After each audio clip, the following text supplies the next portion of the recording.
Hello दोस्तों, स्वागत है आप सभी का। आज पहली बार हमारी जो क्लास है वो रात के समय हो रही है। मैं आशा करता हूं कि आप सब लोगों को असुविधा नहीं हो रही होगी, जबकि आप आराम से शांति के साथ अपने बिस्तर में घुस करके इस क्लास को एंजॉय करेंगे। कल कुछ कारण से मैं क्लास नहीं ले पाऊंगा और हमारी कंटिन्यूटी ना टूटे, इसलिए मैं इस क्लास को आज रात को ही कर रहा हूं। मैं आशा कर रहा हूं कि आप सब लोग एंजॉय करेंगे।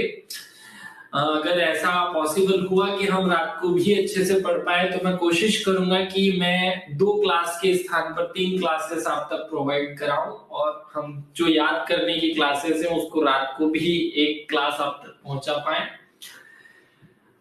सभी लोग मुझे कमेंट करके बता दे कि क्या आवाज और वीडियो क्वालिटी क्लियर है, ताकि हम आगे बढ़ सकें। नेहा कह रही है कि सर कोई दिक्कत नहीं है, चलेगा, हमें रात को भी क्लास चलेगा, टाइम से कोई फर्क नहीं पड़ता।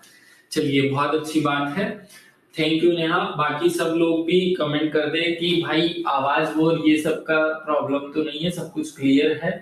प्रिया बोल रही है कि सर 2 बजे रात को आपकी क्लास लेने के लिए तैयार है। भाई 2 बजे नहीं लूंगा मैं क्लास, इतना भी कोई ऐसा हार्ड एंड फास्ट नहीं है। चलिए क्लास शुरू करते हैं। उससे पहले एक विशेष छोटी सी बात मुझे आप लोगों को करनी थी। आज एक व्यापम का नोटिफिकेशन आया जिसमें कुछ एग्जाम्स के बारे में बताया गया है कि कुछ एग्जाम्स कब होंगे, जैसे एक महिला सुपरवाइजर का एग्जाम। और उससे कुछ स्टूडेंट्स पैनिक करते हुए दिखाई दिए कि जो कुछ स्टूडेंट्स लगे कि ये पैनिक कर रहे हैं कि अब क्या होगा। हमारा एमपीपीएससी का एग्जाम भी प्री में है, फरवरी में है 2025 में, और इसने महिला पर्यवेक्षक का एग्जाम भी 2025 में रख दिया है, वो भी फरवरी में। तो ये ऐसा तो नहीं हुच पुच हो जाए, बिल्कुल घबराने की जरूरत नहीं है। देखिए, हम भविष्य वाली लोग नहीं है हम। क्या ठीक है, मनुष्य को भगवान ने दूरदर्शी बनाया, हम दूर की सोच करके काम करने वाले लोग हैं, आगे की प्लानिंग करते हैं। लेकिन जब हमारे सामने चीजें स्पष्ट नहीं होती है तब फालतू की प्लानिंग करके फालतू के दिमाग में इनपुट देना और उससे हमारे सारे तामझाम खराब कर लेना, ये गलत बात है। आज केवल एक कैलेंडर आया है, ना तो स्पेसिफिक डेट बताई गई है, ना कुछ और हमारे सामने है। इससे पैनिक होने की जरूरत नहीं है। आज से हमारे एग्जाम में लगभग 45-50 दिन बचे हैं। हमारे जो मेंस प्री एग्जाम होने वाला है 16 फरवरी को। आप सब लोग उस पर अपनी जान लगाइए। हो सकता है कि महिला पर्यवेक्षक 28 फरवरी को आयोजित किया जाए, या हो सकता है थोड़ा बहुत आगे पीछे हो। तो क्योंकि उसकी कुछ अभी क्लियरिटी ही नहीं है, पैनिक होने की कोई जरूरत नहीं है। अभी तो सामने कोई लक्ष्य है ही नहीं, एक ही लक्ष्य दिखाई दे रहा है और वो 16 फरवरी है। ये भी हो सकता है कि हमारा 16 फरवरी का एग्जाम भी आगे पीछे कुछ ना कुछ हो जाए, वैसे चांसेस कम है। मैं अपनी तरफ से ऐसा कोई वादा नहीं कर रहा हूं कि ऐसा कुछ होगा, लेकिन हमें फालतू की इन सब चीजों से बचते हुए हमारा अपना काम करना चाहिए। और हमारा काम है पढ़ाई करना, हम उसी पर फोकस करें। दुनिया भर की फालतू बातों में, रील्स देखने में, फालतू के ज्ञान सुनने से कोई मतलब नहीं है। आप एक विवेकशील प्राणी हैं और खुद फैसला कीजिए कि जिस काम के लिए मैं पिछले 2 महीने में 1.5-2 महीने से परेशान हो रहा हूं, अब आज मैं अपनी चीजें इस चीज के लिए बदल लूं कि एक कोई नोटिफिकेशन या एक कोई चीज हमारे सामने कैलेंडर के रूप में रख दी गई है। कितनी बड़ी बेवकूफी भरी बात होगी। हो सकता है कि वो एग्जाम थोड़ा और आगे बढ़ जाए, क्योंकि बहुत सारे बच्चे एक दूसरे एग्जाम में मर्ज होते हैं और जनरल एग्जाम संडे के दिन लिए जाते हैं। तो अगर एक संडे को आपका पीएससी का एग्जाम होगा तो उस संडे को तो दूसरा एग्जाम हो ही नहीं सकता। अभी फॉर्म भराने बाकी है, बहुत कुछ बाकी है। तो इतने सारे प्रोसेस में जब चीजें कंप्लीट ही नहीं है, क्लियर ही नहीं है, तो परेशान होने की जरूरत नहीं है। इतना दिमाग नहीं खपाना है हमें इन सब चीजों में। चलिए क्लास पे आते हैं, हमारे मूल उद्देश्य को पूरा करते हैं। नवीन जो भारतीय अर्थव्यवस्था की उसकी नवीन प्रवृत्तियां हम पढ़ रहे थे और आज सेवा क्षेत्र की बात करेंगे। सबसे पहले किसी भी कंटेंट को पढ़ने या आप शिक्षा के इस क्लास को शुरू करने से पहले हम गणेश जी भगवान को याद कर लेते हैं। श्री गणेशाय नमः बोलते हुए और मेरे शिक्षक सुरेश पटेल सर को याद करते हुए हम क्लास पर आते हैं। हमें नवीन प्रवृत्तियां क्या होती है ये बहुत अच्छे से दिमाग में सेट हो चुका है कि भाई हमारा नवीन प्रवृत्ति माने क्या। तो नवीन प्रवृत्ति जो है, इस पॉइंट का अर्थ तो अब हमें क्लियर है कि जब किसी भी क्षेत्र में, माने अर्थव्यवस्था के जो 3 क्षेत्र हैं, कृषि क्षेत्र, उद्योग क्षेत्र और सेवा क्षेत्र, तो जब उसमें कोई नई विचारधारा, नया कोई कॉन्सेप्ट आता है, नया कोई उद्देश्य आता है, तो उसे हम नवीन प्रवृत्ति कहते हैं। एग्जाम के पेपर का एनालिसिस करें तो पिछले 5 वर्षों से इसके रिलेटेड क्वेश्चंस को पूछता है। आपको 2021 का एक प्रश्न यहाँ से मिल सकता है, 2021 का पिछले एग्जाम्स को अगर आप एनालिसिस करेंगे तो 2021 में उसने क्या पूछा वहां से समझ आ जाएगा कि नवीन प्रवृत्ति में से एक प्रश्न पूछा जो 2021 के डाटा को फोकस करता है। तो यहाँ से हमें थोड़ा सा break of the comparison data याद रखना है। चलिए, अब बहुत सारी बातें मैं नहीं करना चाहता क्योंकि अभी आप सब अपना कीमती समय लेकर के यहाँ बैठे हुए हैं। इस पॉइंट को हमने समझ लिया, क्लियर कर लिया कि सेवा क्षेत्र की नवीन प्रवृत्तियों का मतलब है कि सेवा माने क्या होता है। तो सेवा क्षेत्र में आती क्या क्या चीजें हैं, तो सेवा क्षेत्र में पर्यटन आता है, एक बहुत बड़ा हिस्सा ये निभाता है। फिर जो संचार सेवाएं हैं वो इसमें आती हैं, अर्थात आईटी सेवाएं जो हैं वो इसमें आती हैं। आपको ये बहुत इंपॉर्टेंट पॉइंट्स याद रखने की संचार सेवाएं, आईटी सेवाएं, साथ में बीमा और बैंकिंग सेवाएं आती हैं जो बहुत इंपॉर्टेंट रोल निभाती है किसी भी अर्थव्यवस्था के बूस्टअप होने में या उसके परिवर्तन में बहुत इंपॉर्टेंट काम करती हैं ये।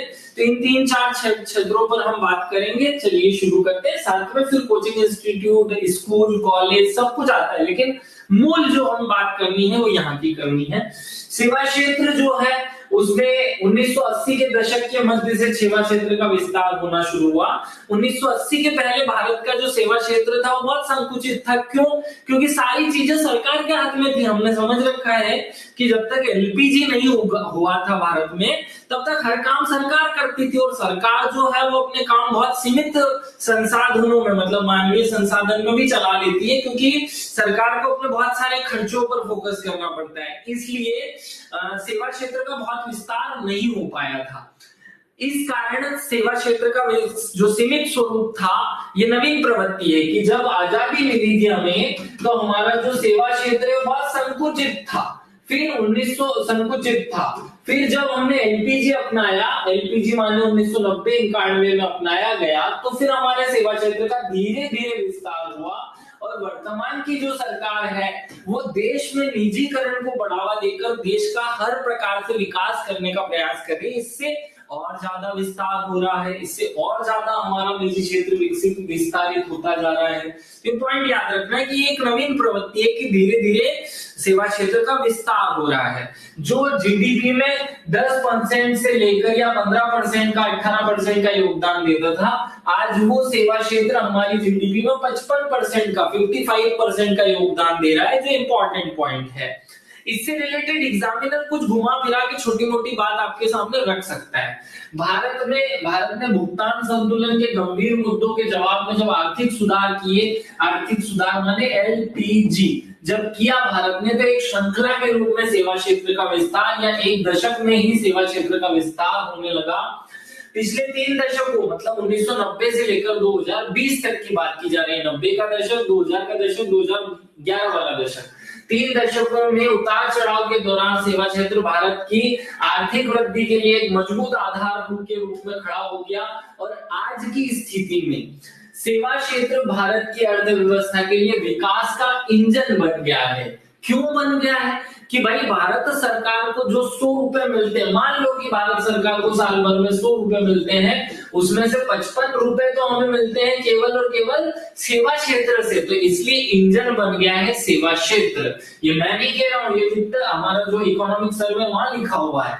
वर्ष 2024 में अर्थव्यवस्था के कुल आकार का 55% भाग जो है 54.7 है, लेकिन तो इसको राउंड फिगर में 55 कह सकते हैं। ये हमारा सेवा क्षेत्र का हिस्सा है। कोविड के बाद समग्र जीवीए मतलब समझते हैं आप, जीवीए मतलब ग्रॉस वैल्यू एडिशन में सेवा क्षेत्र की हिस्सेदारी में बढ़ोतरी हुई। देखो 2020 की बात करें अगर हम, या 2014, 15, 16, 17, 18 जो साल थे कोविड के पहले वाले, 14 से लेकर के 15, 16 की बात की जा रही है, तो 2014 में भारत का सेवा क्षेत्र का योगदान 50% था। मतलब भारत का जो टोटल जीवीए होता था उसमें 50% हिस्सेदारी किसकी होती थी? उसमें 50% हिस्सेदारी जो है वो इस क्षेत्र की होती थी, याद रखिएगा।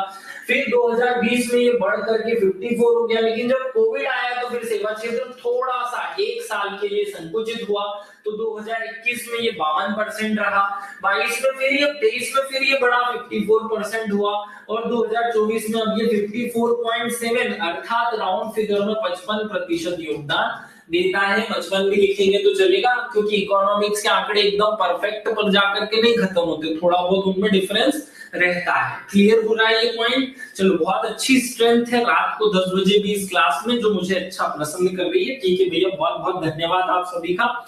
ये आंकड़ा अगर आपको समझ में आ रहा है तो बहुत अच्छी बात है, क्योंकि ये आंकड़े हमें बहुत इंपॉर्टेंट रोल निभाएंगे जब एग्जाम में घुमा घुमा करके कोई प्रश्न सॉल्व किया जाएगा।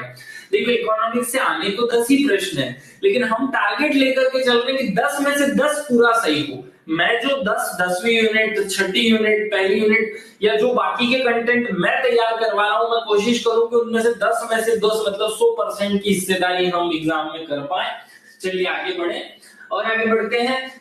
अब हम सेवा क्षेत्र से रिलेटेड अंदर के डीप के आंकड़ों पर चलते हैं। सेवा क्षेत्र का सकल मूल्य वर्धन मतलब जीवीए में महामारी से प्रभावित वित्त वर्ष 2021 को छोड़कर पिछले दशक के सभी सालों में देखें तो सेवा क्षेत्र कितनी ग्रोथ दिखाता है, कितनी वृद्धि दिखाता है, कितना उसमें इंप्रूवमेंट रहता है। तो उसमें 6% वास्तविक वृद्धि हर साल देखी जाती है, याद रखना।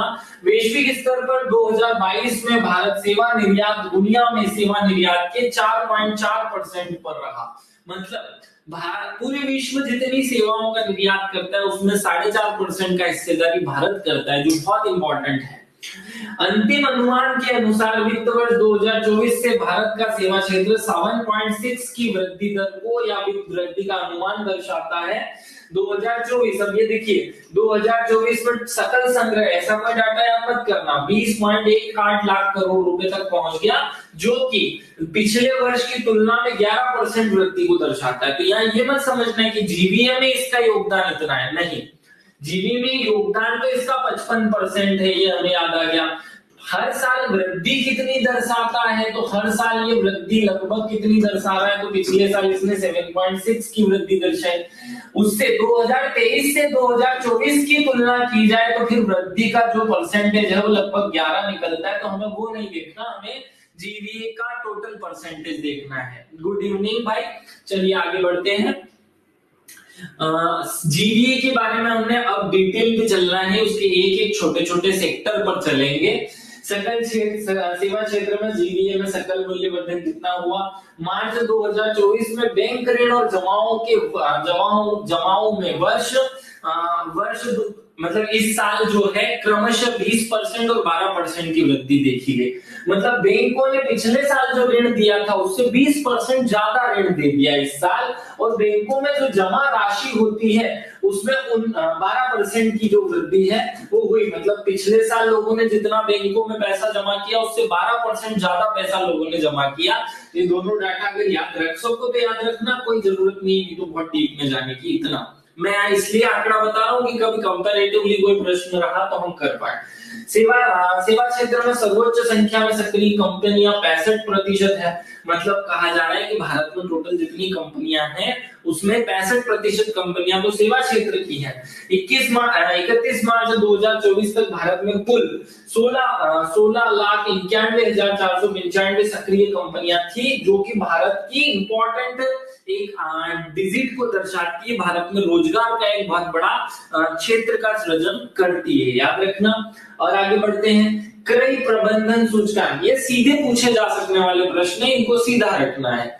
क्रय प्रबंधन सूचकांक इंग्लिश में बोलेंगे परचेसिंग मैनेजर्स इंडेक्स। क्या बोलेंगे? क्रय प्रबंधन माने मैनेजमेंट होता है, क्रय माने होता है खरीदना, परचेस करना, प्रबंधन माने मैनेजमेंट और सूचकांक माने इंडेक्स। तो यहाँ इंडेक्स का आई ले लो, प्रबंधन मैनेजमेंट का एम ले लो और परचेस का पी ले लो, तो पीएमआई सूचकांक कहेंगे इसे। India services purchasing managers index मतलब पीएमआई के अनुसार मार्च 2024 में सेवा पीएमआई बढ़कर सेवा पीएमआई की बात की जा रही। सीधे एग्जामिनर इसका फुल फॉर्म पूछ लिया, इसका कितना वृद्धि हुआ, कितना हो गया ये पूछे तो आंसर होना चाहिए। मार्च 2024 में हमारा पीएमआई जो है वो 61.2 हो गया। जो लगभग 14 वर्षों के इस क्षेत्र की सबसे महत्वपूर्ण बिक्री और व्यवसायिक गतिविधि के विस्तार को दर्शाता है। अब ये आंकड़ा भी याद रख लो साथ में कि 2023 में ये कितना था, 2023 में 57.3 था, 2024 की शुरुआत में ये 16.3 हो गया और मार्च के बाद इसमें और वृद्धि होकर ये 61.2 हो गया है।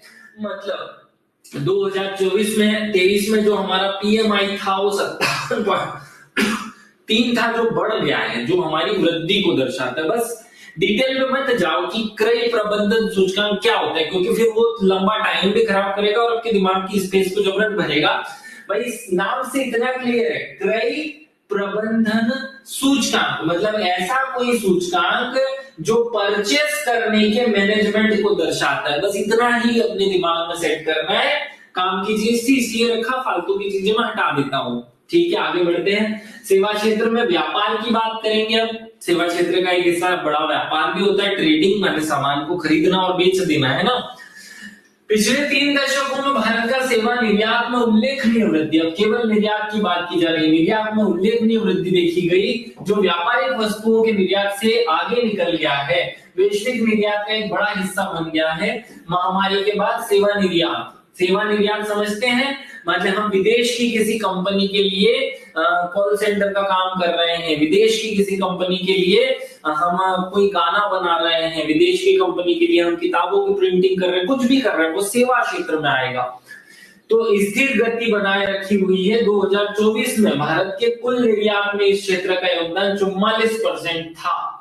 मतलब भारत की सरकार ने या पूरे भारत ने अगर पूरे साल भर में 100 रुपए का सामान बेचा तो उसमें से 44 रुपए का सामान तो हमने सेवा के रूप में विश्व को बेचा है, निर्यात किया है। बेचना मतलब निर्यात करना, एक्सपोर्ट करना, है ना, समझ गए। चलो आगे बढ़ो। वैश्विक व्यापार के कमजोर पड़ने से वित्त वर्ष 2024 के दौरान भारत के सेवा निर्यात पर प्रभाव पड़ा, लेकिन फिर भी वृद्धि नेगेटिव रूप में नहीं है। हाँ, वृद्धि कम हो गई। पहले हमारी वृद्धि जो थी वो लगभग 27% चल रही थी। हम सेवा क्षेत्र में, निर्यात क्षेत्र में या सेवा के निर्यात क्षेत्र में 27% वृद्धि करते थे, जो पिछले साल कम होकर के केवल 9.8 रह गई, क्योंकि विश्व के व्यापार में डिफरेंस आया। 2-3 अलग अलग प्रकार के संघर्ष हुए, भले से वो इजराइल हमास का संघर्ष हो या यूक्रेन का युद्ध हो, इससे सेवा क्षेत्र में कुछ मात्रा में कमी देखी गई।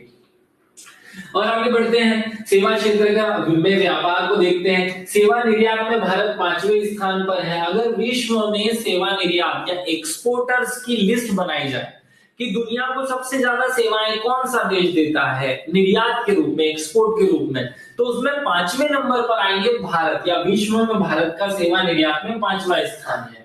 कंप्यूटर सेवाएं और व्यावसायिक सेवाओं के निर्यात में भारत के निर्यात का लगभग 73% है। मतलब इसमें तो हमारा सिक्का बोलता है।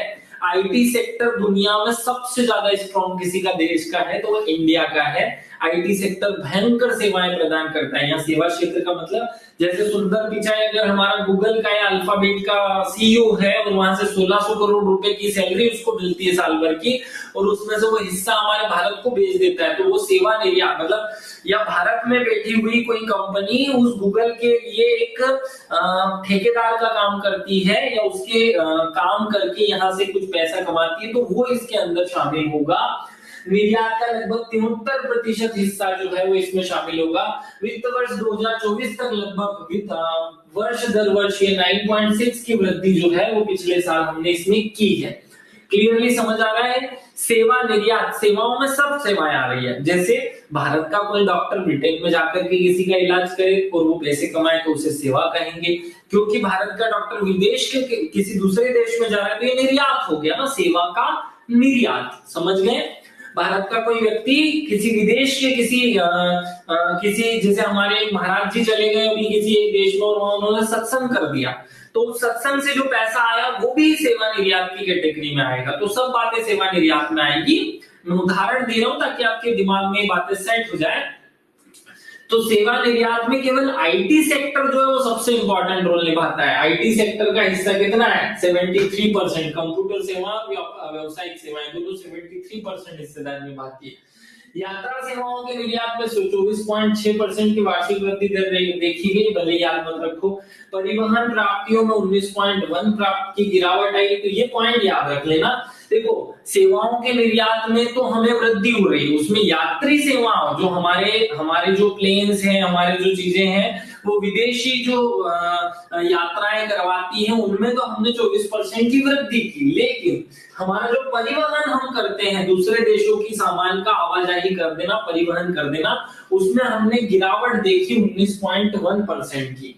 महामारी ने डिजिटल रूप से वितरित सेवाओं की और वैश्विक मांग को बढ़ा दिया है। तो अब डिजिटल चीजों पर चलते हैं, तो चलो भाई डिजिटल चीजों पर चलो।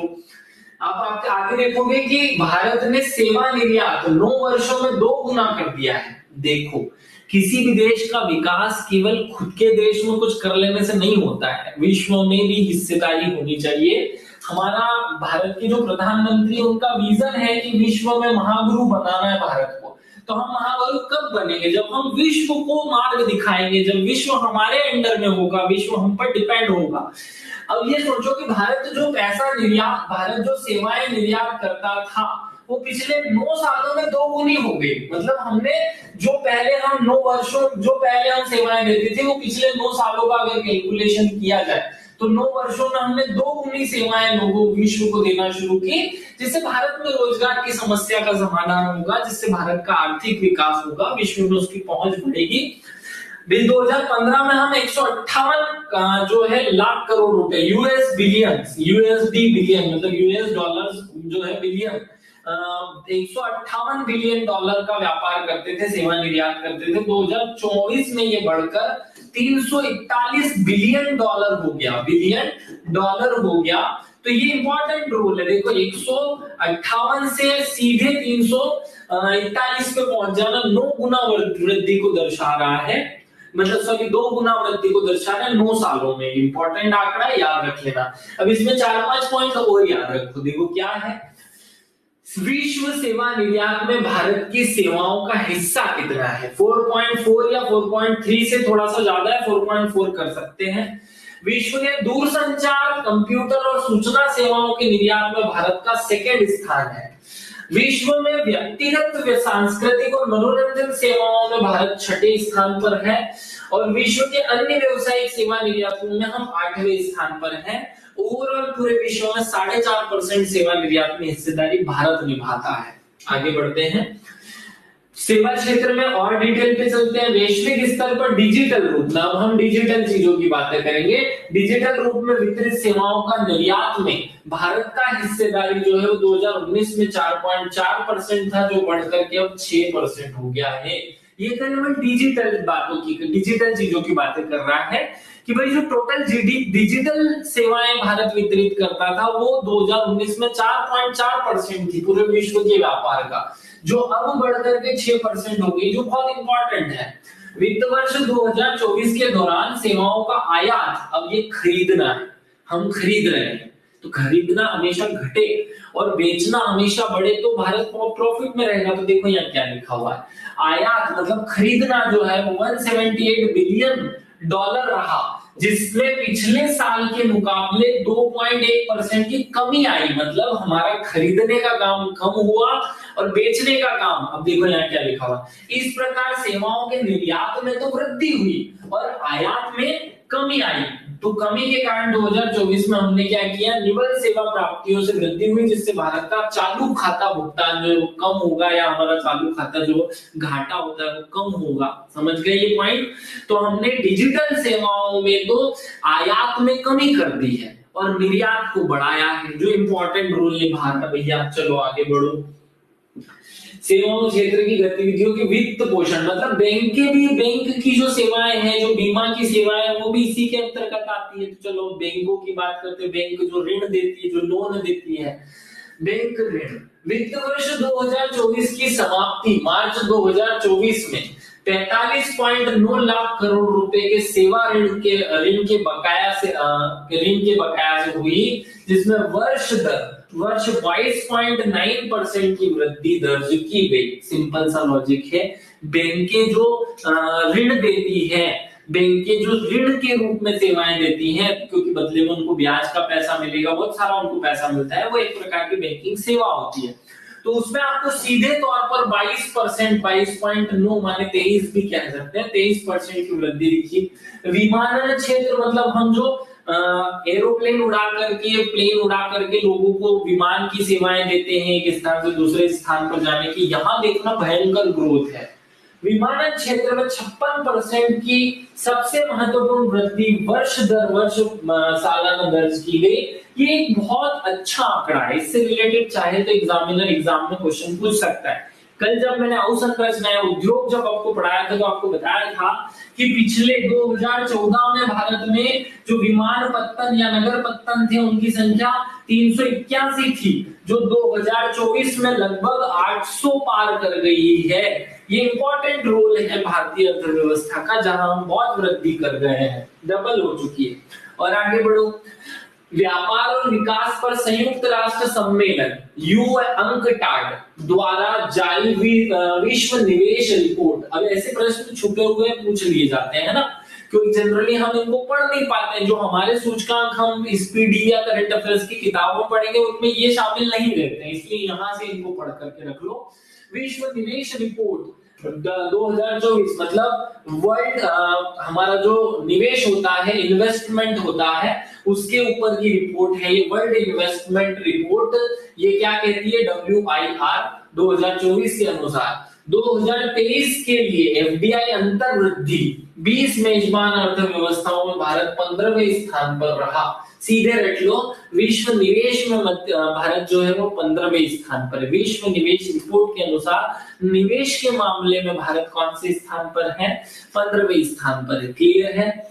इस रिपोर्ट के अनुसार, WIR के अनुसार, भारत अंतरराष्ट्रीय परियोजनाओं के वित्त सौदों की संख्या के संबंध में दूसरा सबसे बड़ा और ग्रीनफील्ड प्रोजेक्ट की घोषणाओं की संख्या में चौथा सबसे बड़ा मेजबान देश रहा। 3 फैक्ट यहां से केवल काम के हैं। विश्व निवेश रिपोर्ट एक फैक्ट है। विश्व निवेश रिपोर्ट किसके द्वारा जारी की जाती है? तो UNCTAD नाम का एक संस्था है, जो क्या है? व्यापार और विकास पर संयुक्त राष्ट्र सम्मेलन, उसके द्वारा रिपोर्ट जारी की जाती है। उसने 2024 में एक रिपोर्ट की जारी जो 2023 के आंकड़ों पर निर्भर थी, और वो रिपोर्ट क्या कहती है कि भैया FDI अंतर वृद्धि की स्थिति में भारत 20 देशों में 15वें स्थान पर है। इस रिपोर्ट में कहा गया कि अगर हम संख्या, अंतरराष्ट्रीय परियोजनाओं के वित्त पोषण में संख्या की बात करें तो भारत दूसरे स्थान पर, और ग्रीनफील्ड माने जहां हमें हरित ऊर्जा को बढ़ावा देना हो, हरित चीजों को बढ़ावा देना हो, तो उनकी घोषणा की संख्या में भारत चौथे स्थान पर रहा। केवल इन सब बातों को अपने दिमाग में एक बार डाल देना, कोई रटने की चीजें नहीं दे रखी है, नहीं बता रहा हूं, सीधे सीधे इनको सुन लेना है बस एक बार। अब क्योंकि सेवा क्षेत्र में एक बहुत बड़ा हिस्सा पर्यटन का होता है, तो केवल पर्यटन की बात कर लेते हैं। पर्यटन पे एक रिपोर्ट जारी होता है विश्व आर्थिक मंच मतलब WEF, वर्ल्ड इकोनॉमिक फोरम द्वारा। वर्ल्ड इकोनॉमिक फोरम जो है वो यात्रा एवं पर्यटन विकास सूचकांक जारी करती है। क्या जारी करती है? यात्रा एवं पर्यटन विकास सूचकांक। ये 2024 जारी हुआ, जिसमें भारत 39वें स्थान पर है। तो याद रखना, पर्यटन में हम कौन से स्थान? पर्यटन सूचकांक में हम 39वें स्थान पर है। पर्यटन उद्योग ने वर्ष दर वर्ष 43.5 की वृद्धि दर्ज करते हुए 2023 में 92 लाख विदेशी पर्यटकों का आगमन भारत में हुआ। टोटल वृद्धि याद रखो, आंकड़ा याद मत रखो। भारत को कितनी वृद्धि दर्ज हुई है, भारत में पर्यटन के क्षेत्र में कितनी वृद्धि हुई विदेशी मामलों में? तो 43.5% की वृद्धि भारत ने इस क्षेत्र में दर्ज की, जो बहुत इंपॉर्टेंट है। ऐसी इतनी वृद्धि कहीं मिलती नहीं, जनरली वृद्धियां होती 5-7%।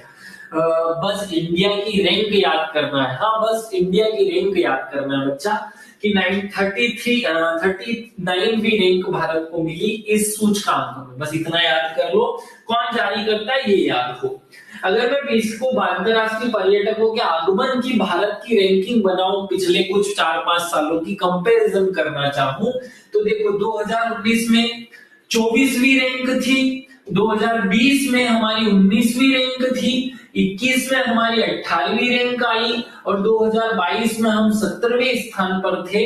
तो ये रैंक दर्शा रही है कि हम ग्रोथ कर रहे हैं। क्या भारत की रैंकिंग में लगातार वृद्धि हो रही है। अंतरराष्ट्रीय पर्यटक किस देश में ज्यादा जाते हैं, इसकी रैंकों की तुलना की जाती है।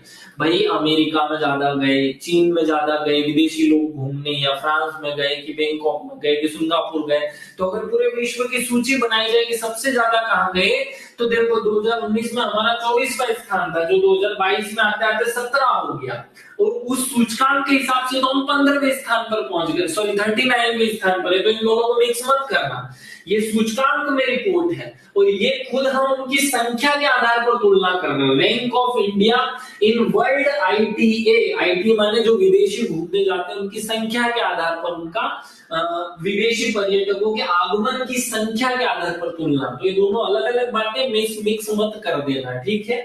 चलो आगे बढ़ो। रियल एस्टेट में हम इसी पॉइंट को समझते हैं, पढ़ते हैं। पिछले दशक में रियल एस्टेट समझते हो ना, जमीन की खरीदी बिक्री करना, जमीन के मामले में इन्वेस्टमेंट करना। तो रियल एस्टेट और आवासों के स्वामित्व ने कुल जीवीए में 7% से ज्यादा का योगदान दिया हुआ है। 2023 में आवासीय रियल एस्टेट की बिक्री में 23% वार्षिक वृद्धि देखी गई, जो क्या दर्शा रहा है कि भाई देखो रियल एस्टेट एक ऐसा क्षेत्र है जहां वृद्धि होती है तो इकोनॉमी अपने आप ग्रो करती है। ये बुनियादी जरूरतें हैं जो किसी देश के ग्रो या विकास को सीधे तौर पर दर्शा देती है। तो 2023 में आवासीय जो परिसर है, आवासीय रियल एस्टेट है, उसमें 33% की वृद्धि हुई। 2013 के बाद सबसे अधिक थी ये वृद्धि। 2013 के बाद ये नई सरकार जो है, एनडीए की सरकार, इसके आने के बाद सबसे ज्यादा वृद्धि 2023 में देखी गई। और आप देखोगे कि 2023 में सबसे ज्यादा जमीनों के भाव भी बढ़े, जिसमें शीर्ष 8 शहरों में कुल 4.1 लाख मकान जो है उनकी बिक्री हुई, और इससे मकानों के रेट, चीजों के रेट बढ़े। अब कुछ फैक्ट याद रख लो। भू संपदा विनियमन और विकास अधिनियम 2016, अगर ये एग्जाम में पूछ लिया जाए ना, तो इस नाम से पूछे कि रेरा एक्ट कब आया था तो सब बता देंगे। अगर ऐसा पूछ लिया जाए कि भू संपदा विनियमन एवं विकास अधिनियम कब आया, तो 2016 में आया था। ये छुपा हुआ ज्ञान है, याद रख लेना, इसे ही रेरा कहा जाता है। भारत सरकार ने कोई भी जमीन की बिक्री के लिए जो कानून बनाया वो 2016 में बनाया, और उसका नाम है रेरा अधिनियम 2016 के लागू होने के बाद 2022 में global real estate transparency index में भारत 36वें स्थान पर आ गया। देखो 2016 का कानून लागू किया तो ये 16 है और ये 20 है, तो इन दोनों को जोड़ दो तो हम 36वें स्थान पर आ जाएंगे global real estate transparency index में। याद करने के लिए सिस्टम मैंने बता दिया कि 36वां स्थान कैसे याद करोगे। संयुक्त राष्ट्र के अनुसार 2050 तक भारत की आधी आबादी शहरी क्षेत्र में रहने लगेगी। अभी कितनी आबादी शहरी क्षेत्र में रहती है आप लोग कमेंट करके बताओ कि 2011 की जनगणना के हिसाब से भारत के कितने प्रतिशत लोग शहर में रहते हैं, और 2021 की जनगणना तो अभी आई नहीं, वो मैं बता देता हूँ। तो 2011 में ये 31%, 31 पॉइंट थोड़ा सा है ना, उतना एग्जैक्ट फिगर आपको कमेंट करके बताना है कि कितने परसेंट लोग गांव में रहते हैं। 21 में बढ़ चुका है, तो कितना बढ़ा, 3% बढ़ा। तो अभी आप पहले वो वाला डाटा बताओ। चलो आगे बढ़ो। सूचना प्रौद्योगिकी माने इंफॉर्मेशन टेक्नोलॉजी, जिसमें 11 सेवाएं आती है। याद रखना, इंफॉर्मेशन टेक्नोलॉजी में 11 सेवाएं शामिल होती है। पिछले दशक सूचना और कंप्यूटर से संबंधित सेवाएं तेजी से महत्वपूर्ण हो गई। कुल जीवीए में उनका हिस्सेदारी वित्त वर्ष 2013 में 3.2% था, जो बढ़ करके 2023 में 5.9 हो गया। मतलब भारत सरकार जितना पैसा कमाती है, एक भी बच्चे कमेंट नहीं आया कि भारत 2011 में गांव में रहने वाली जनसंख्या कितने परसेंट थी भारत की, और शहर में रहने वाली जनसंख्या कितनी थी। तो भाई क्या बता रहे हैं कि आईटी सेवाएं जो हैं वो हमारे जीवीए, मतलब भारत का जो बजट है, जीवीए में पहले 3.2% हिस्सेदारी निभाती थी। कब? 2013 में। और 2023 में ये बढ़कर के कितनी हो गई? 5.9 हो गई, जो इनके वृद्धि को दर्शाता है। क्लियर है? चलो आगे बढ़ो।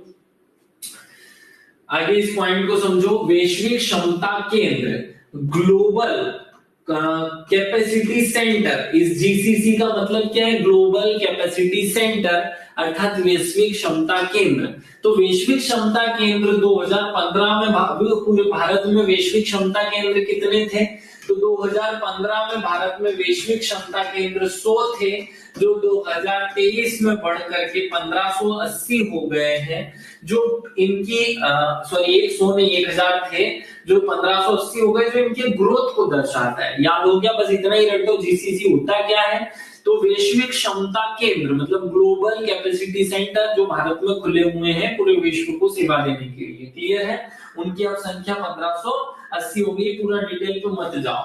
अब मैं आपको और एक्स्ट्रा कुछ चीजें बताता हूँ। भारत सरकार ने, ये पॉइंट किसी को याद नहीं रहता है, बहुत अच्छे से इसको रट करके रख लो कि भाई भारत में मुद्रास्फीति रोकने के लिए भारत सरकार ने क्या किया। तो भारत ब्रांड के तहत भारत सरकार ने खाद्य वस्तुओं को सब्सिडी युक्त बेचना शुरू किया कि भारत में महंगाई को कंट्रोल किया जा सके। देखो, महंगाई को कंट्रोल करने के लिए आरबीआई तो अपने टूल यूज करता ही है, रेपो रेट, बैंक रेट, इन सबको वो के माध्यम से कंट्रोल रखता है। लेकिन मुद्रास्फीति पर नियंत्रण रखने के लिए जो प्रशासनिक उपाय भारत सरकार ने किया वो क्या था? भारत आटा 27.5 पर रुपीस पर किलो बेचा जाना शुरू हुआ। भारत चावल 29 रुपीस में ये फिक्स किए कि भैया इतने में तो हम दे ही देंगे, अगर मार्केट में इससे सस्ता मिले तो ले लो, नहीं मिले तो हम दे देंगे। मूंग दाल के लिए उन्होंने 107 रुपए, मूंग दाल छिलके वाले के लिए 93 रुपीज, ये आपको अच्छे से दिखाई दे जाएगा अपने पीडीएफ में। तो भारत में यहाँ क्या, ये कोई आपको कोई भाव नहीं रटवाना है कि आटे का भाव कितना, कि दाल का भाव कितना, ये नहीं दर्शाना है, ये नहीं रटना है। क्या सेट करना है? सेट ये करना है कि भाई मुद्रास्फीति के लिए भारत सरकार आरबीआई के माध्यम से नियंत्रण रखती है। लेकिन 2023 में भारत की सरकार ने भारत ब्रांड के तहत आवश्यक खाद्य वस्तुओं को विक्रय करना शुरू किया और उनके मूल्य भी फिक्स किए। ये हमें याद रखना है। क्लियरली समझ आई बात? चलो आगे बढ़ो। प्रौद्योगिकी स्टार्टअप्स की बात करते हैं। स्टार्टअप समझते हो? स्टार्टअप किसे कहते हैं? कोई ऐसी कंपनी जो नई चीज को लेकर के शुरू हुई, वो स्टार्टअप कहलाएगी। एक भी बच्चा, मुझे ढंग से एक भी बच्चे का वो नहीं लिखा कि भैया समीना ठीक है, फिर भी एग्जैक्ट फिगर अभी तक किसी ने नहीं दिया कि भारत में कितने प्रतिशत। सोनू 72.4, या आप 2011 का बता रहे हो तो फिर आंकड़ा गलत हो जाएगा, है ना? ये क्वेश्चन एग्जाम में आ चुका है और फिर भी गलत कर रहे हैं हम। देख लो कितना स्तर हमारा क्या गड़बड़ कर रहा है। भारत में प्रौद्योगिकी स्टार्टअप्स की संख्या 2014 में 2000 थी, जो 2023 में बढ़कर के 31,000 हो गई। ये हमने आपको पिछली क्लास में भी बता दिया कि प्रौद्योगिकी स्टार्टअप्स की संख्या में कितनी ग्रोथ हमने देखी है। नेस्कॉम नाम की कंपनी स्टार्टअप के आंकड़े देती है भैया। नेस्कॉम के अनुसार इस क्षेत्र में 2023 में लगातार 1000 नए टेक स्टार्टअप्स की शुरुआत हुई। नेस्कॉम के अनुसार भारत का टेक स्टार्टअप इकोसिस्टम विश्व स्तर पर तीसरे स्थान पर है। बहुत काम की तीनों बातें बताई नहीं। हमारे यहाँ प्रौद्योगिकी स्टार्टअप जो है, मतलब टेक्नोलॉजी स्टार्टअप जो है, उनकी संख्या 2014 में जो संख्या कितनी थी, 2000 थी, वो 2023 में आते आते 31,000 हो गई। ये पहला आंकड़ा याद रखो। नेस्कॉम कह रहा है कि स्टार्टअप जो है वो 2023 में 1000 नए स्टार्टअप खुले, ये आंकड़ा याद रखो। और तीसरा आंकड़ा कि नेस्कॉम कह रहा है कि पूरे विश्व का इकोसिस्टम देखा जाए तो भारत का तीसरा सबसे अच्छा इकोसिस्टम है पूरे विश्व में, ये भी याद रख लो। और आगे बढ़ो। भारत में प्रौद्योगिकी स्टार्टअप की और थोड़ी सी आंकड़े याद कर लो। विश्व की 16% एआई प्रतिभा के साथ, कितनी एआई मतलब इंटेलेक्चुअल प्रॉपर्टी का एक यूनिट है हमारे 9वीं यूनिट में, एक टॉपिक है एआई, है ना? तो 16% तो एआई, और भारत को स्वयं के नवाचार हब के रूप में स्थापित करता है। मतलब ये कि पूरे विश्व में जितना एआई का ग्रोथ है ना, उसमें से 16% हिस्सेदारी तो भारत की है, जो भारत को एआई हब बनाता है। क्लियर है? डीप टेक सिस्टम लिखा हुआ है, ये को गति देने और मजबूत करने के लिए 31 मार्च 2024 तक अर्थव्यवस्था के सभी क्षेत्रों में 1.2 लाख से अधिक डीआईपीपी मान्यता प्राप्त स्टार्टअप्स हैं, जिनमें 13,000 से अधिक स्टार्टअप जो हैं वो ऐसे हैं जो एआई इंटरनेट ऑफ थिंग्स और रोबोटिक्स एंड नैनो टेक्नोलॉजी से संबंधित है। ये एक नया कुछ चीज मैंने बता दिया कि भैया बड़ा सिंपल सी बात थी कि प्रौद्योगिकी स्टार्टअप में एआई का हिस्सेदारी, पूरे विश्व में जितना एआई है उसमें 16% हिस्सेदारी तो भारत निभा रहा है। और अगर और भी इसको तोड़कर देखा जाए तो एआई, इंटरनेट ऑफ थिंग्स और रोबोटिक्स एंड नैनो टेक्नोलॉजी, ये 13,000 नए स्टार्टअप भारत में खोले गए या नए स्टार्टअप शुरू किए गए, याद रख लेना, मार्च 2024 तक। अब हम दूरसंचार के आंकड़े देख लेते हैं जो कि खुद सेवा क्षेत्र का एक हिस्सा है। दूरसंचार भारत के डिजिटल सेवाओं के तेज विकास का प्रवेश द्वार है। क्या बोला? दूरसंचार भारत में डिजिटल सेवाओं के तेज विकास का प्रवेश द्वार है। भारत के टेली घनत्व प्रति 100 जनसंख्या घनत्व, टेलीफोन की संख्या को टेली घनत्व कहते हैं। ये शब्द याद रखो, टेली घनत्व माने हर 100 लोगों पर कितने टेलीफोन हैं। 100 लोगों को खड़ा कर लो और उसमें कितने टेलीफोन हैं, उसकी संख्या को टेली घनत्व कहेंगे। तो टेली घनत्व 2014 में जो हमारा 75 था, इसका मतलब क्या है कि 100 में से 75 लोगों के पास फोन होते थे। तो जो बढ़ करके 2024 में 85.7 हो गया, मतलब अब 100 में से हर 85 व्यक्ति के पास टेलीफोन है, ये याद रख लेना। मार्च 2024 में इंटरनेट घनत्व बढ़कर के 68.2 हो गया। इंटरनेट घनत्व क्या होता है कि हर 100 फोन यूजर्स में से कितने लोग इंटरनेट का यूज करते हैं, तो हर 100 में से 68% लोग इंटरनेट का यूज करते हैं। भारत में 5G सेवाओं की पहली बार शुरुआत 2022 में हुई थी। एक अलग से फैक्ट याद करके रट लो, सिंपल है। विश्व में सबसे तेजी से बढ़ते 5G नेटवर्क की, मतलब नेटवर्क यूजर्स की संख्या भारत में है भैया। 5G नेटवर्क यूजर की सबसे ज्यादा संख्या भारत में है, याद रखना। और आगे बढ़ते हैं, दूरसंचार में ही कुछ और आंकड़े याद करते हैं कि 5G सेवाएं प्रारंभ करने के बाद मोबाइल ब्रॉडबैंड स्पीड में भारत की अंतरराष्ट्रीय रैंकिंग जो है वो 118 से बढ़कर 15 हो गई है, क्योंकि 5G की स्पीड विश्व के बहुत कम देशों में शुरू हुई। भारत जैसे 5-10 देशों में ये भी 5G आया है, इस कारण से भारत का रैंकिंग एकदम से उछल गया। मार्च 2023 में भारत 6G विजन दस्तावेज लॉन्च किया। अब ये क्वेश्चन बहुत अजीब और गरीब और एक इंटरेस्टिंग प्रश्न है। अगर ऐसा प्रश्न एग्जाम में आ जाएगा तो अधिकतर बच्चे ढेर हो जाएंगे, क्योंकि ना तो ये करंट अफेयर्स में पढ़ने में आएगा, ना किसी इंटरनेट फिटनेस या मूवी में पढ़ने में आएगा कि भारत ने 6G विजन दस्तावेज कब लॉन्च किया।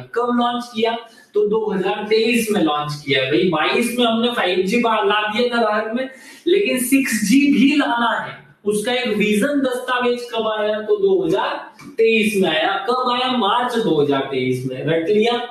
आगे 31 मार्च 2024 तक 6,83,175 किलोमीटर ऑप्टिकल फाइबर केबल बिछा दिए गए, जिसके परिणाम स्वरूप भारत नेट चरण 1 और चरण 2 OFC द्वारा कुल 2,06,709 गांव पंचायतों को जोड़ा गया। कुल मिलाकर के भारत सरकार ने भारत नेट परियोजना नाम की एक योजना चलाई थी, जिसका उद्देश्य था कि हम भारत की सभी गांव पंचायतों को किससे जोड़ देंगे? ऑप्टिकल फाइबर नेटवर्क से जोड़ देंगे। तो पहले भारत नेट परियोजना जो है वो ऑप्टिकल फाइबर परियोजना कहलाती थी, जिसका बाद में नाम भारत नेट परियोजना हो गया। उसके पहले चरण और दूसरे चरण को हम खत्म कर चुके हैं, और उसके बाद कुल 2 लाख गांवों को हम इस इंटरनेट सेवा से जोड़ चुके हैं। क्लियर है? एक वर्ड और सुन लो, सारथी पोर्टल, संचार सारथी पोर्टल मार्च 2023 में शुरू किया गया, जिसका उपयोग संदिग्ध धोखाधड़ी संचार की रिपोर्ट करने के लिए किया जाता है। ये वर्ड समझना बहुत अच्छा पॉइंट है कि भैया संचार सारथी पोर्टल क्या है। तो जो मोबाइल ग्राहक इधर से उधर पैसों की लेन देन करते हैं, उसकी धोखाधड़ी, संदिग्ध धोखाधड़ी की रिपोर्ट करने के लिए मोबाइल ग्राहकों की सुविधा और शिकायतों का निवारण करने के लिए लाया गया संचार सारथी पोर्टल। क्लियर हो गया दिमाग में? चलो आगे बढ़ो। ई कॉमर्स क्या है? अब अमेजन है, फ्लिपकार्ट है, इनसे हम कुछ सामान मंगाते हैं, इसको हम ई कॉमर्स बोलते हैं। यहाँ क्वेश्चन बहुत अजीब गरीब बन रहे हैं, थोड़ा सा ध्यान रखना। और क्या प्रश्न बन सकते हैं, तो मैंने केवल 4-5 बातें लिखी और सारे के सारे लक्ष्य बता दिए उसमें। ई कॉमर्स उद्योग 2030 तक भारत सरकार ने क्या लक्ष्य रखा है कि 2030 तक 350 बिलियन अमेरिकी डॉलर का हो जाएगा, कि पार करने की संभावना है। टेलीमेडिसिन बाजार समझते हो, फोन पर दवाएं मंगाना और फोन पर डॉक्टर से कंसल्ट करना, टेलीमेडिसिन बाजार है। वो 2025 तक 5.4 बिलियन अमेरिकी डॉलर तक पहुंचने की उम्मीद है। दोनों लक्ष्य हैं। हमारा e commerce total 350 billion dollar हो जाएगा और टेलीमेडिसिन बाजार 5.4 बिलियन डॉलर हो जाएगा। भारत का पर्यटन और आतिथ्य क्षेत्र 2028 तक आगंतुक निर्यात के रूप में 50.9 बिलियन अमेरिकी डॉलर कमा सकता है। ये तीनों ही लक्ष्य रखे गए हैं। भारत सरकार लक्ष्य रखी कि ई कॉमर्स के रूप में हम इतना आगे बढ़ जाए। और आगे बढ़ो थोड़ा सा। भारत के घरेलू आईटी सेवा बाजार में वित्त वर्ष 2025 में 3.5% की वृद्धि होने की संभावना है। सीधे लक्ष्य बता रहा हूं मैं, भारत सरकार के लक्ष्य है कि हम आईटी सेक्टर में 2025 में 3.5% वृद्धि करें और इस परिचालन लाभ में 21-22% की भी रहने की उम्मीद है। ये पॉइंट छोड़ दो, ये मत रटना। भारत का सॉफ्टवेयर सेवा उद्योग 2030 तक 1 ट्रिलियन अमेरिकी डॉलर का हो जाएगा, ये भी लक्ष्य है। केंद्र ने 12 चिन्हित चैंपियन सेवा क्षेत्र, देखो चैंपियंस उत्पाद, ये एक शब्द सुना होगा आपने, चैंपियंस उत्पाद किसे कहा जाता है? भारत की सरकार या राज्यों की जो सरकार है वो अपने राज्य में कुछ प्रोडक्ट को जिनको वो बाहर दुनिया में बेच सकती है, उन्हें वो चैंपियन उत्पाद कहती है और उनको बढ़ावा कर देती है, प्रमोट करती है। भारत की सरकार ने भारत के जो सेवा क्षेत्र है उसको भी प्रमोट करने के लिए, उसको वर्ल्ड में बेचने के लिए चैंपियन सेवा उत्पाद नाम से एक नई स्टोरी शुरू की और 12 टोटल चिन्हित सेवा उत्पादों को चिन्हित किया गया और सेवाओं में चैंपियन क्षेत्र की कार्य योजना तैयार करके इनको विश्व में बेचने या उनसे माध्यम से पैसा कमाने का प्लान बनाया गया। भारतीय सेवा क्षेत्र अप्रैल 2000 से 2024 के बीच में 109 बिलियन डॉलर एफडीआई प्रवाह कमा चुका है या प्राप्त कर चुका है। ये मैं याद रखना है, जो सबसे ज्यादा है।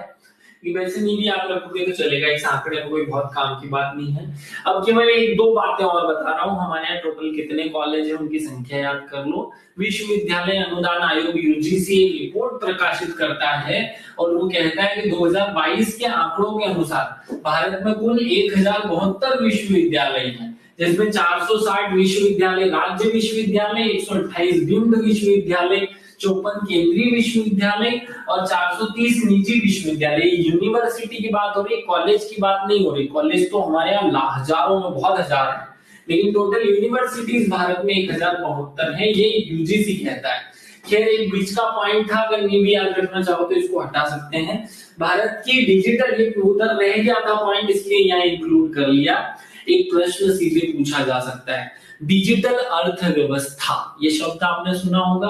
तो भारत ने जैसे अपने बजट को, अपनी जो जीडीपी है उसको 7 billion dollar, 1 billion dollar, 2 trillion dollar, 5 trillion dollar पहुंचाने का लक्ष्य रखा ना समय समय पर हमने।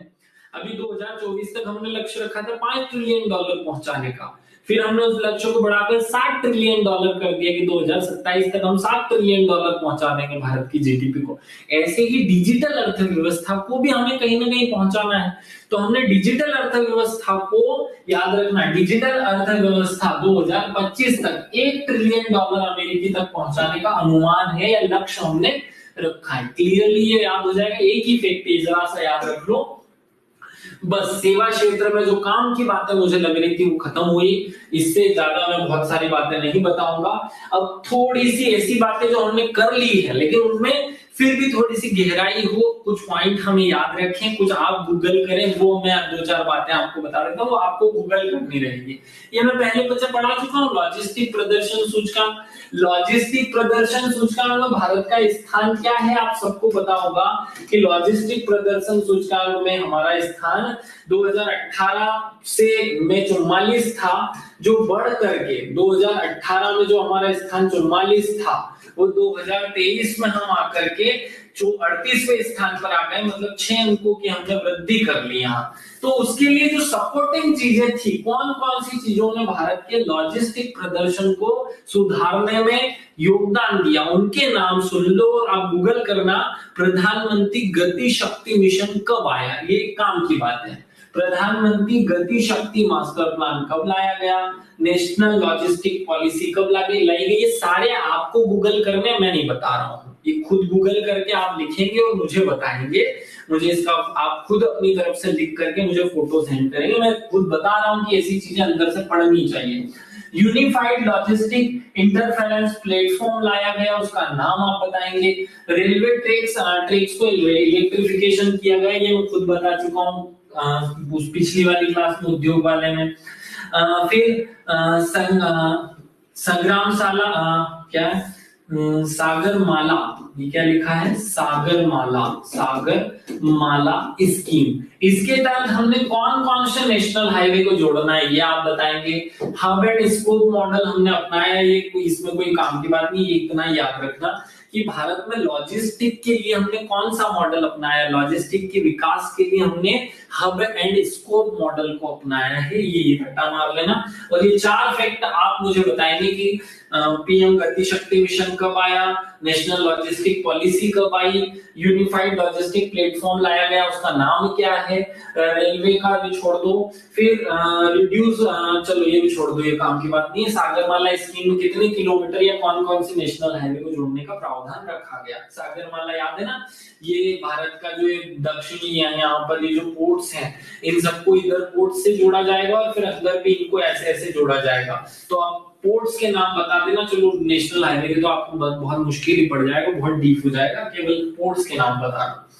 अब भारत में स्थापित विद्युत क्षमता पहले ही बता चुका हूं, अप्रैल 2024 की स्थिति में अगर देखें तो भारत में टोटल कितनी विद्युत पैदा होती है, 442.8 गीगावाट पैदा होती है। उसमें कोयले का योगदान कितना है, 48%, गैस का योगदान कितना है, याद रखना 6%।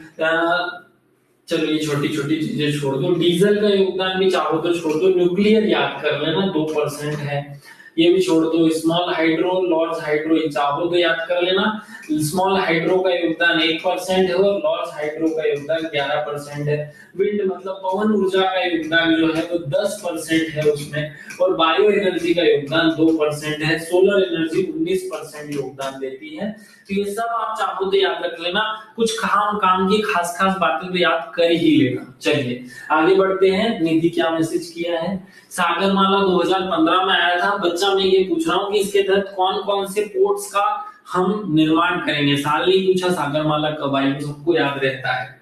आगे बढ़ो, भारत की जलवायु कार्यवाही की वर्तमान स्थिति, कुछ बहुत खास मुझे यहां से लगा, इस सेवा क्षेत्र का एक छोटा सा हिस्सा है जिसमें कुछ नई चीजें मुझे लगी, तो वो मैं आपको बता रहा हूं कि हमने जलवायु जो भाई देखो पेरिस सम्मेलन हुआ उसमें भारत ने शामिल होकर कह दिया कि हम भारत का जो जलवायु सुधार है या भारत की जो जलवायु प्रदर्शन है उसको या सतत विकास लक्ष्यों में हम 30% लक्ष्य को टारगेट करके आगे बढ़ने लगे। अब हमने क्या किया, सौर ऊर्जा में हमने क्या किया वो देख लो, 2023-24 में स्थापित सौर ऊर्जा क्षमता 15.0 मेगावाट में वृद्धि हुई।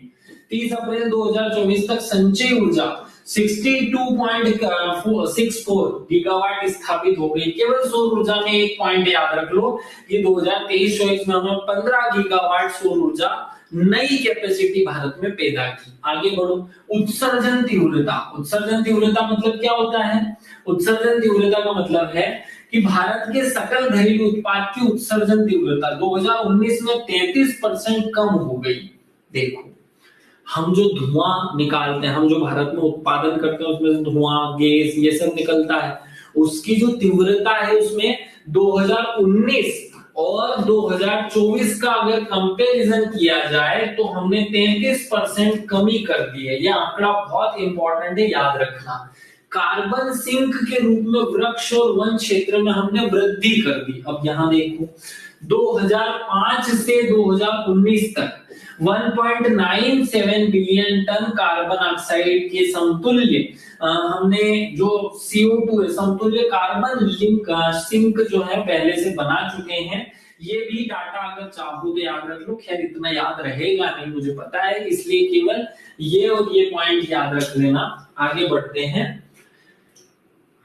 पीएम सूर्य योजना, आप लोगों को कमेंट करके बताना है कि पीएम सूर्य योजना लिख तो नहीं दिया?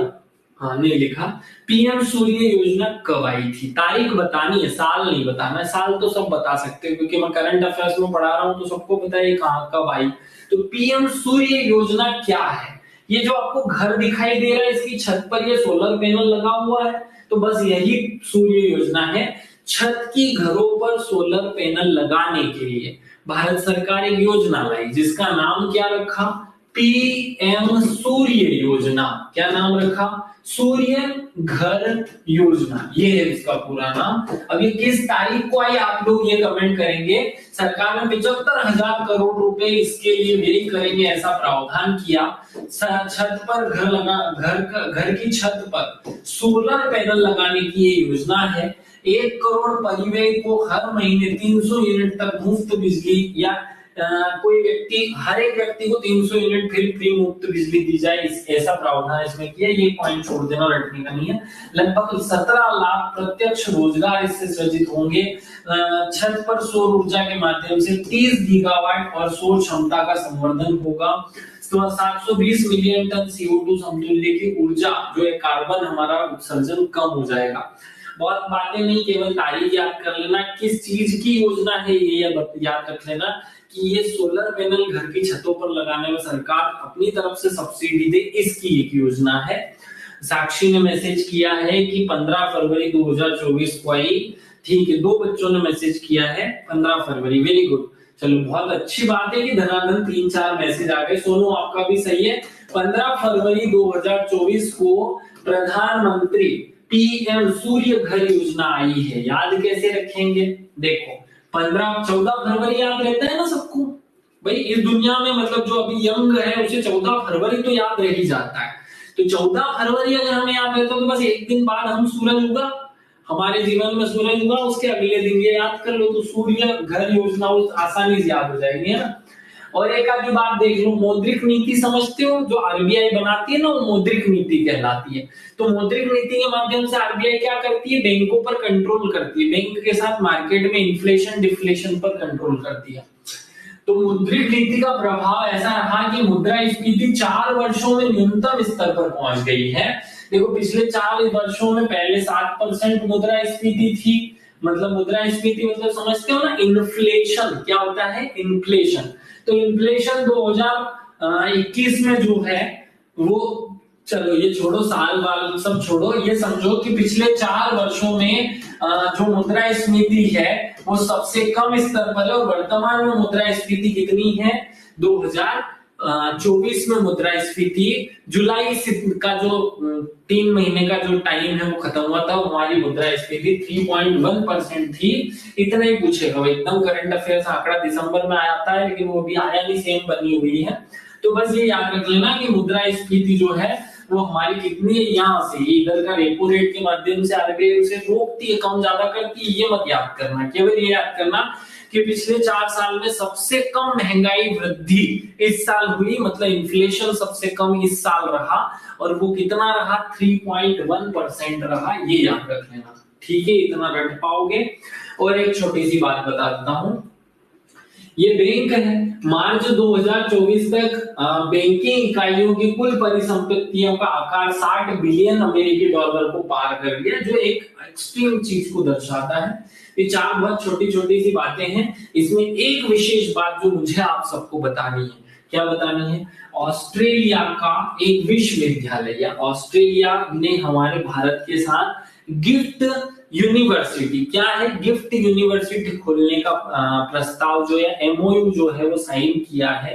याद रखना, डेक्कन विश्वविद्यालय और हमारे भारत की सरकार ने भारत में गिफ्ट विश्वविद्यालय खोलने, या गिफ्ट जो है विश्वविद्यालय खोलने के लिए एक MOU साइन किया। ये एक पॉइंट हमें बस याद रखना है। इसमें देश का नाम याद रखे रहे कि हमने भारत में गिफ्ट यूनिवर्सिटी खोलने के लिए किस देश के साथ समझौता किया? तो ऑस्ट्रेलिया के साथ। बाकी आंकड़ा आप पढ़ लोगे तो यह पॉइंट समझ में आ जाएगा, बस इतना ही याद रखना।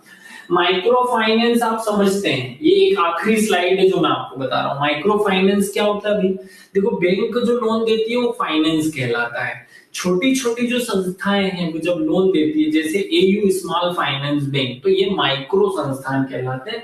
उन्होंने भारत में दूसरा सबसे बड़ा बाजार या माइक्रो फाइनेंस, भारत का दूसरे सबसे बड़ा माइक्रो फाइनेंस विकसित किया है और धीरे धीरे ये हर आदमी को लोन प्रोवाइड करा रही है, जिससे भारत में लोन की गति या भारत में लोगों को मिलने वाला लोन सरल हो रहा है, जिससे भारत का अलग से विकास होने लगा। तो ये सेवा क्षेत्र में एक विशेष पॉइंट हमने जोड़ लेना है। कुल ग्राहकों में 91% महिलाएं रही, जो एक और एक्सट्रीम स्थिति को दर्शाती है। एक बच्ची पूछ रही थी ना कि गांव में वो जो स्वयं सहायता समूह के माध्यम से लोन मिलता है वो माइक्रो फाइनेंस के अंदर आता है बच्चा, वो भी याद रख लेना। बस ये छोटे छोटे से कुछ फैक्ट्स याद रख लो। सेवा क्षेत्र में हमें इतनी ही बातें याद रखनी है। सब लोग अब शांति से आंखें बंद करके आराम से सो जाना, ज्यादा रात तक जागने की जरूरत नहीं है। आशा करता हूं कि ये पॉइंट आपको समझ में आया होगा। अब हमने आरबीआई पढ़ रखा है, वाणिज्यिक बैंकें पढ़ रखी है, अगला हम पॉइंट पढ़ेंगे फाइनेंस जो संस्थाएं हैं वो। दो तीन वीडियोस में ये सारे टॉपिक या पूरी 6 यूनिट खत्म हो जाएगी। चलिए अब शांति से आप आराम कर सकते हैं। सबसे विदा लेता हूं। जय हिंद, जय भारत, भारत माता की जय। सभी खुश रहें, मस्त रहें, स्वस्थ रहें, ज्यादा चिंता ना करें। ज्यादा चिंता से आपकी पढ़ाई प्रभावित होगी। आप केवल अपने याद करने पर फोकस करें। चलिए जय हिंद, जय भारत। कल सुबह मेरी क्लास नहीं होगी, बाकी की क्लासें उसी शेड्यूल के हिसाब से होंगी। चलिए थैंक यू, जय हिंद, जय भारत, भारत माता की जय।